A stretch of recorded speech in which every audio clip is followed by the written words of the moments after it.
तो मैं हूं मदन राठौर। आपके अपने YouTube चैनल स्टडी सेंटर 96 में आपका स्वागत है। तो डेली करंट अफेयर्स का यह हमारा एपिसोड नंबर 35 है, जिसमें हम बात करेंगे 10 महत्वपूर्ण करंट अफेयर्स के प्रश्नों पर। पहला प्रश्न है कि हाल ही में केंद्रीय गृह मंत्री अमित शाह ने केंद्र शासित प्रदेश लद्दाख में 5 नए जिलों की घोषणा की है। तो निम्नलिखित में से कौन नए जिलों में शामिल नहीं है? तो आपको बता दें कि अभी हाल ही में जो हमारे केंद्रीय गृह मंत्री अमित शाह जी हैं, इन्होंने लद्दाख में 5 नए जिलों की घोषणा की है, जिनके नाम हैं जास्कर, नुब्रा, चांगथांग, एक का नाम है द्रास और एक जिले का नाम है साम। तो ये 5 नए जिले हैं जिनकी हाल ही में घोषणा की गई है। तो लद्दाख में कुल अब 7 जिले हो जाएंगे, ये भी ध्यान रखना है। और आपको अगर याद करना है तो याद कर सकते हैं, एक ट्रिक बनाई है जिसको कहते हैं जूनियर सीडीएस, मतलब जास्कर, नुब्रा, चांगथांग, द्रास और साम, ये जो नए जिले हैं लद्दाख में घोषित किए गए हैं। तो हमारा सही उत्तर हो जाएगा ऑप्शन सी, अनंतनाग इसमें शामिल नहीं है। ध्यान रखना है। अब बात करते हैं अगले प्रश्न पर। हाल ही में भारत तिब्बत सीमा पुलिस आईटीबीपी के अतिरिक्त महानिदेशक के रूप में किसे नियुक्त किया गया है? तो आपको बता दें, जो संजीव रैना है, इन्हें अभी हाल ही में आईटीबीपी के अतिरिक्त महानिदेशक के रूप में नियुक्त किया गया है। तो सही उत्तर हो जाएगा ऑप्शन बी, संजीव रैना। आपको बता दें कि जो ये आईटीबीपी है, इसकी स्थापना 1962 में हुई थी। और 1962 में जब भारत चीन का युद्ध हुआ था, उसके बाद इसकी स्थापना हुई थी। और 1962 में इसकी स्थापना के साथ 7 केंद्रीय सशस्त्र पुलिस बल की स्थापना की गई थी, यह उनमें से एक था। और जो इसका आईटीबीपी का जो मुख्य कार्य है, इसका मुख्य कार्य यह है कि जो पर्वतीय युद्ध होते हैं, उन पर्वतीय युद्धों की देखरेख करना और उनको संभालने का कार्य करना, यह आईटीबीपी का कार्य होता है। और साथ ही जो पर्वतीय सीमाएं होती हैं, उनकी रक्षा करना। अब बात कर लेते हैं जो अन्य विकल्प हैं, जैसे मार्क रूटे। तो मार्क रूटे को अभी हाल ही में नाटो के महासचिव के रूप में नियुक्त किया गया है। और जो रवि अग्रवाल हैं, इन्हें अभी हाल ही में सीबीडीटी के नए चेयरमैन के रूप में नियुक्त किया गया है, central board of direct tax. और ये होता है नॉर्थ अटलांटिक ट्रीटी ऑर्गेनाइजेशन। ध्यान रखना है। जो सीएस शेट्टी हैं, सीएस शेट्टी को अभी हाल ही में एसबीआई के नए चेयरमैन के रूप में नियुक्त किया गया है, ये भी ध्यान रखना है। तो ये था हमारा प्रश्न। अब बात करते हैं अगले प्रश्न पर। श्रीलंका के सिविल सेवकों के लिए 5वां क्षमता निर्माण कार्यक्रम भारत के किस राज्य में आयोजित किया जा रहा है? तो आपको बता दें कि जो राष्ट्रीय सुशासन केंद्र है, वो श्रीलंका के मिडिल कैरियर जो सिविल सेवकों के लिए 5वां क्षमता निर्माण कार्यक्रम शुरू किया है। तो यह किसने शुरू किया है? यह शुरू किया है राष्ट्रीय सुशासन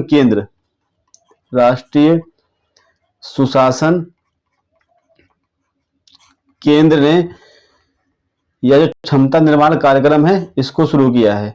और यह कार्यक्रम जो है, ये 19 अगस्त से लेकर के 30 अगस्त के बीच तक आयोजित किया जाएगा। और जो यह कार्यक्रम है, यह कार्यक्रम उत्तराखंड में एक शहर है मसूरी, और मसूरी में ही जो राष्ट्रीय सुशासन केंद्र है, ये जो राष्ट्रीय सुशासन केंद्र है, इसी केंद्र में यह जो निर्माण कार्यक्रम है, इसका आयोजन किया जा रहा है केंद्र।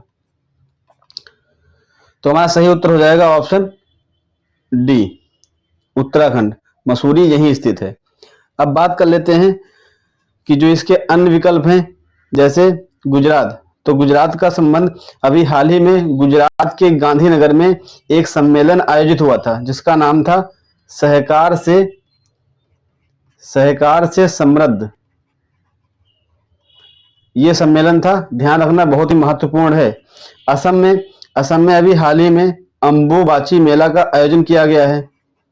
अम्बुबाची मेला का आयोजन अभी हाल ही में असम में किया गया है। और उड़ीसा का संबंध अभी हाल ही में उड़ीसा में रज पर्व मनाया गया है। रज पर्व जो है अभी हाल ही में उड़ीसा में मनाया गया है। अब बात करते हैं अगले प्रश्न पर। निम्नलिखित में से किस मंत्रालय के अंतर्गत दीनदयाल स्पर्श योजना शुरू की गई है? तो आपको बता दें कि जो केंद्रीय संचार मंत्रालय है, इसके अंतर्गत जो डाक विभाग है, केंद्रीय संचार मंत्रालय, इसके अंतर्गत जो डाक विभाग है, इस डाक विभाग ने जो छात्र हैं उनके बीच डाक टिकट के संबंध में अनुसंधान और छात्रवृत्ति बढ़ाने के उद्देश्य से दीनदयाल स्पर्श योजना शुरू की गई है। तो ये ध्यान रखना है कि जो देश के छात्र हैं, देश के छात्र, इन छात्रों के बीच में जो डाक टिकट हैं, इन डाक टिकटों से संबंधित उनमें अनुसंधान को बढ़ावा देना, छात्रवृत्ति को बढ़ावा देना, इन उद्देश्यों से दीनदयाल स्पर्श योजना की शुरुआत की गई है। तो आपको बता दें कि इस छात्रवृत्ति का उद्देश्य क्या है। तो छात्रवृत्ति का उद्देश्य यही है कि जो छोटी उम्र के बच्चे हैं उनको बचपन से ही डाक टिकट संग्रह का शौक पैदा करना। बता दें कि जो दीनदयाल स्पर्श योजना है यह एक अखिल भारतीय योजना है और यह योजना जो कक्षा 6 के 7, 8, 9 इन क्लास के जो छात्र हैं उनको इसमें शामिल किया गया है।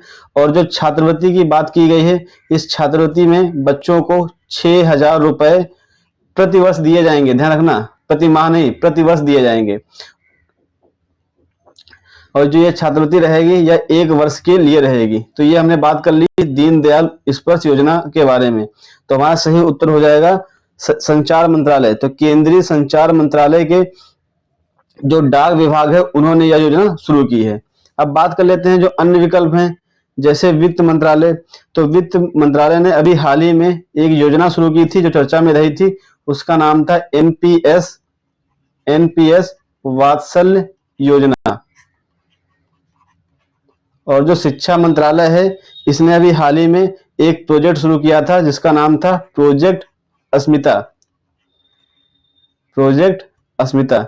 एग्जाम में सीधा क्वेश्चन आता है कि प्रोजेक्ट अस्मिता का संबंध किस मंत्रालय से है? तो शिक्षा मंत्रालय से होगा। और स्वास्थ्य एवं परिवार कल्याण मंत्रालय ने अभी एक हाल ही में अभियान चलाया था जिसका नाम था राष्ट्रीय स्टार्टअप डायरिया अभियान।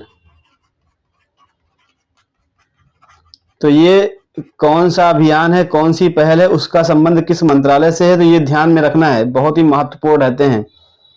बात करते हैं अगले प्रश्न पर कि हाल ही में जैक्सन होल संगोष्ठी 2024 का आयोजन किसके द्वारा किया गया? तो आपको बता दें कि जो जैक्सन होल संगोष्ठी है इसका आयोजन अभी हाल ही में जो फेडरल रिजर्व बैंक है कैंसस सिटी का, उसके द्वारा आयोजित किया गया है। यह जो आयोजन किया जाता है इसलिए ताकि जो वैश्विक अर्थव्यवस्थाएं हैं उससे मतलब उसके आधार पर जो वैश्विक मुद्राएं होती हैं, जो मुद्रा नीतियां रह जाती हैं, तो उनके बारे में चर्चा कर सके। तो उस चर्चा करने के लिए एक जो मीटिंग होती है उसको बोलते हैं जैक्सन होल संगोष्ठी, जिसका आयोजन फेडरल रिजर्व बैंक के द्वारा किया गया है। आपको बता दें कि जो अन्य विकल्प हैं जैसे भारतीय रिजर्व बैंक, तो इसकी स्थापना हुई थी 1 अप्रैल 1935 को। और जो विश्व बैंक है इसकी स्थापना हुई थी जुलाई 1944 को, यह भी ध्यान रखना है। और जो विश्व आर्थिक मंच है इसकी स्थापना हुई थी जनवरी 1971। तो हमें इतनी बातें ध्यान में रखनी है। बात करते हैं अगले प्रश्न पर। हाल ही में पश्चिमी भारत क्षेत्रीय परिषद का 38वां सम्मेलन कहाँ आयोजित किया गया है? तो आपको बता दें कि हाल ही में जो पश्चिमी भारत क्षेत्रीय परिषद का 38वां सम्मेलन है, ये मुंबई में आयोजित किया गया है। मुंबई में आयोजित किया गया है। तो सही उत्तर हमारा हो जाएगा ऑप्शन सी। बात करते हैं अगले प्रश्न पर कि हाल ही में चर्चा में रहा ओम पर्वत किस राज्य में स्थित है? तो आपको बता दें कि जो ये ओम पर्वत है, ये ओम पर्वत उत्तराखंड के पिथौरागढ़ में स्थित है। उत्तराखंड के पिथौरागढ़ में स्थित है। ये चर्चा में क्यों रहा? ये चर्चा में इसलिए रहा कि जो ये ओम पर्वत है, तो ओम पर्वत का जो शिखर है, उस शिखर पर जो बर्फ थी वो पूरी तरह से पिघल गई है, जिसके पिघलने से वहां से वह बर्फ गायब हो गई है। तो बर्फ के गायब होने से जो पर्वत के शीर्ष पर जो ओम की आकृति थी वह विलीन हो गई है, जिसके कारण यह ओम पर्वत जो है चर्चा में रहा। तो यह ओम पर्वत उत्तराखंड राज्य के पिथौरागढ़ में स्थित है। तो हमारा सही उत्तर हो जाएगा ऑप्शन डी, उत्तराखंड। बात करते हैं अगले प्रश्न पर। हाल ही में भारतीय अंतर्राष्ट्रीय MSME स्टार्टअप प्रदर्शनी और सम्मेलन का आयोजन कहाँ किया गया है?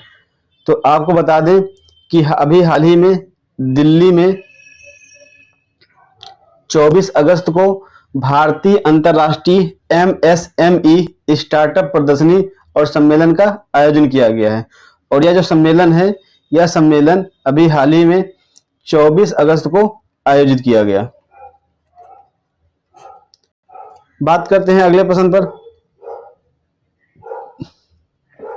हाल ही में किस बैंक ने नई दिल्ली में केंद्रीय गृह एवं सहकारिता मंत्री अमित शाह को 19.08 करोड़ रुपए का लाभांश चेक भेंट किया है? तो हमारा सही उत्तर हो जाएगा रेपको बैंक। रेपको बैंक ने ही अभी हाल ही में अमित शाह जी को 19.48 करोड़ रुपए का लाभांश चेक भेंट किया है। आपको बता दें कि जो अन्य बैंक हैं, जैसे अवध कमर्शियल बैंक, इसकी स्थापना जो हुई थी 1881 को हुई थी। पंजाब नेशनल बैंक की स्थापना 1894 में। जनरल बैंक ऑफ इंडिया 1786 में। जो ये इनके स्थापना वर्ष हैं, ये एग्जाम में बहुत पूछे जाते हैं कि किस बैंक की स्थापना किस वर्ष हुई थी। बात करते हैं अगले प्रश्न पर कि हाल ही में लखपति दीदी सम्मेलन का आयोजन किस राज्य में हुआ है? तो आपको बता दें कि अभी हाल ही में लखपति दीदी सम्मेलन जो हुआ है, ये महाराष्ट्र के जलपांव गांव में हुआ है। अभी हाल ही में 25 अगस्त को महाराष्ट्र के जलपांव